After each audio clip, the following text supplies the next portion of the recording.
Okay, hi. Hope you can see this. This is kind of a... Anyway, try to picture, this is what I would draw for you guys, an intersection where you've got cross streets, both of them two-way, equal access. And you got a marathon, you've got a speedway, you've got BP, and you've got Shell right there. Okay? And let's say that all of their gas is the same price. And let's say that people, when they buy gas, buy it based only on price. So let's say it's $1.89. Okay?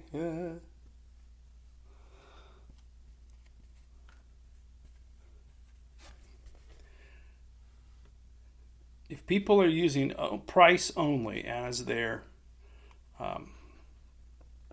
determinant, what they buy it based on, then your market share, if you remember market share, what percentage they're going to get of that market is going to be equal. Okay?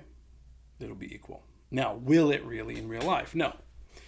Why will some people go to some places? Why will people go to Speedway? I'm guessing you guys would say stuff like Speedy Rewards cards, or I like their drinks better.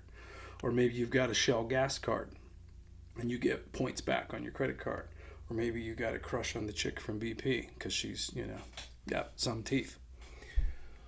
Or maybe because, you live, let's say you live right here. Wait, I didn't draw this. You live right here, okay? And you work right there. Smokestack. So you drive to work this way. I mean, you always need to get gas before work. That store and that store are going to benefit because right turns. Okay? So but it'll be close. All right? So that's a typical situation. Now, your first definition, perfectly elastic demand, says this. Okay, I'm just going to read it or say it, and then you can play this back, whatever. It is where demand, and just write this down, is completely responsive to a change in price. Demand is completely responsive to a change in price. Okay, so if you've got, let's do Shell since it's a beautiful, beautiful drawing. I think you'll agree. Let's say they lower the price to $1.88. Okay, so now it's $1.89, $1.89, $1.89, $1.88. What will happen to market share? Now you're going to tell me, I'm guessing, that probably, well, it'll go up some because it's lower. But is it worth turning left over? Is it worth getting, not using your Speedy Rewards card? Is it worth not getting to see the hot chick at BP? In real life, true. But if we have perfectly elastic demand, oh gosh, there is your new market share. All of the demand goes to the lowest price, no matter what. Okay? So I put a link to a page that I made of the different types of demand. The first one will be perfectly elastic. You'll see what the curve looks like. If you have problems with that, I can come back on and kind of explain it. But basically think of it this way. So here's what happens. Okay, now are these three stations going to put up with this? No way. So let's say that BP lowers to 187. I hope that's right. I'm doing it backwards. Now all of a sudden, the demand goes there, and nobody goes to Shell. Nobody still goes to Marathon or Speedway either, because the price has been lowered. So then they lower to 186, and it happens again, and so on and so forth. That is what a price war is. And it simply keeps moving that price, that curve, rather, that line down, which you'll see what I mean, I think, when I put, when you look up that thing. Okay? So any questions on that, let me know. All right.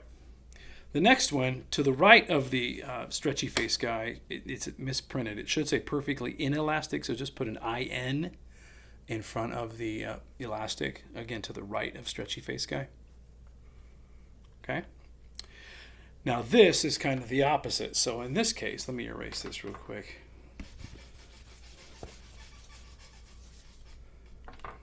Let me know if you can't see that board, because this is the best I've come up with so far.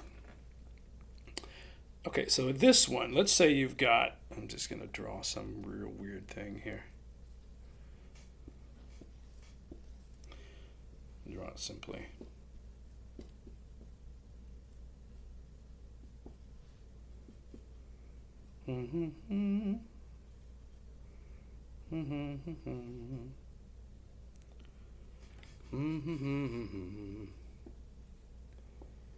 Okay, now your scenario here.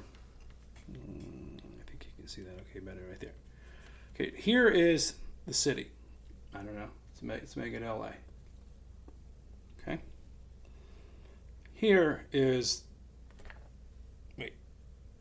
you in your car.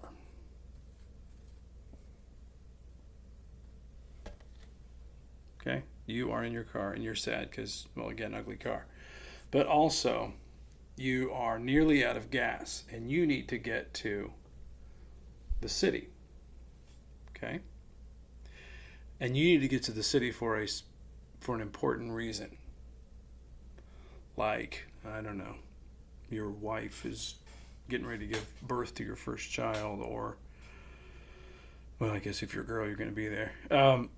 Or, not to be sad, but your loved one is on their deathbed and they're calling for you or something really serious here. Okay? And you got to get gas. Now, this place is a gas station. And this is the desert. Oops, I know that's backwards. This is the desert. So this is like last chance gas. Now, if you're this guy and you're the only gas station around and the city is like, let's say it's 300 miles away, okay, what are you going to do with your price of gas? Raise it, correct? So let's say he decides he wants to charge $1.89. Let's say he charges $4. Okay. Would you charge $4? Would you pay $4 a gallon to go see your child born? To fill your tank, 15 gallons, yeah. You would. Or you'd get killed by your wife. So you may not like it, but you're going to pay it. Plus, you're going to get, you're going to drive through the desert where it's like 700, 1,000 degrees Celsius. It's really hot that day. So you're going to need water and Slim Jims and combos, and you probably need to get some extra oil for the car and or coolant and all that. And he's going to charge you a bunch for all of it because he's got you. So think about situations like this. Think about situations like those of you that boat gas on the marina, camp stores.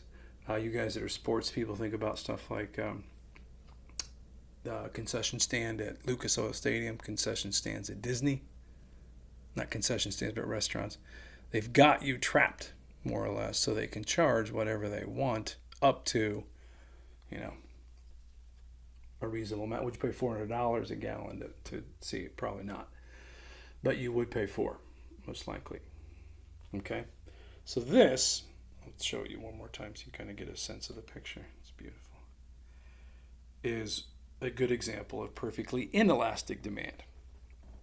Okay?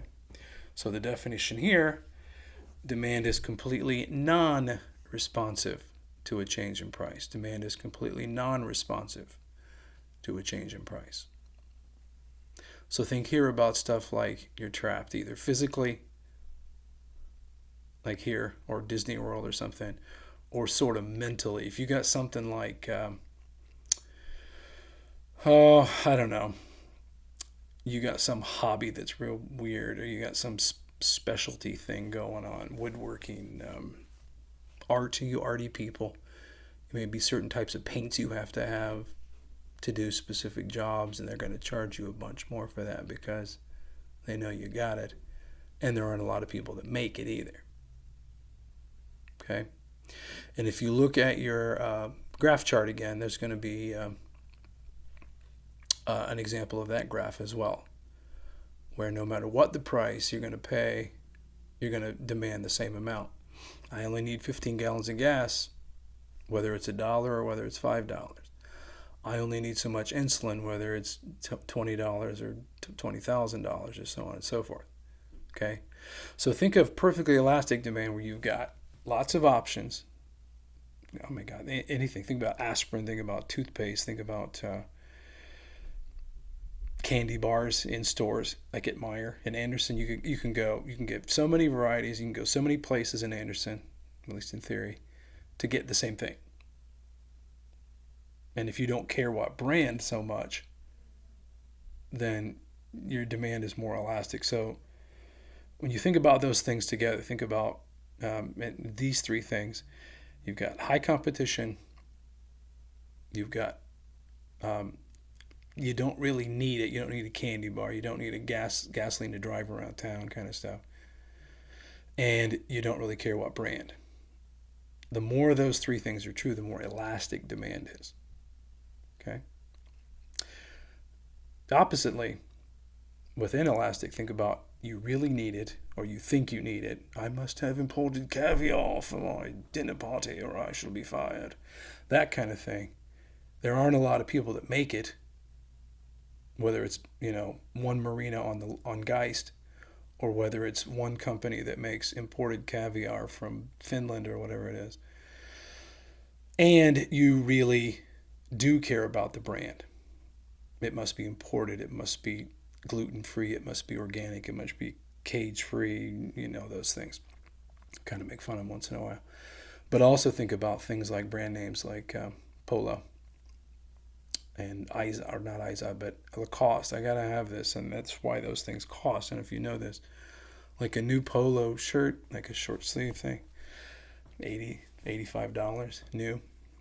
And those people will pay that because, well, I got it original. It's Ralph Lauren. It's his new design.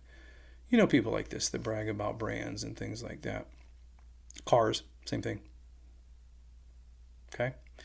That stuff together, again, low competition, necessity, high brand loyalty, that leads to inelastic demand. Okay? All right. Lastly, and this is where we'll close for the day, unit elastic is kind of a combination of the two. Okay? Just think about demand changing at an equal rate. Just put this down. Demand changes at an equal rate with each price change. Demand changes at an equal rate with each change in price. So you've got, something drops $1, you want 2 more. Drops another $1, you want 2 more. Another $1, you want 2 more, and so on and so forth.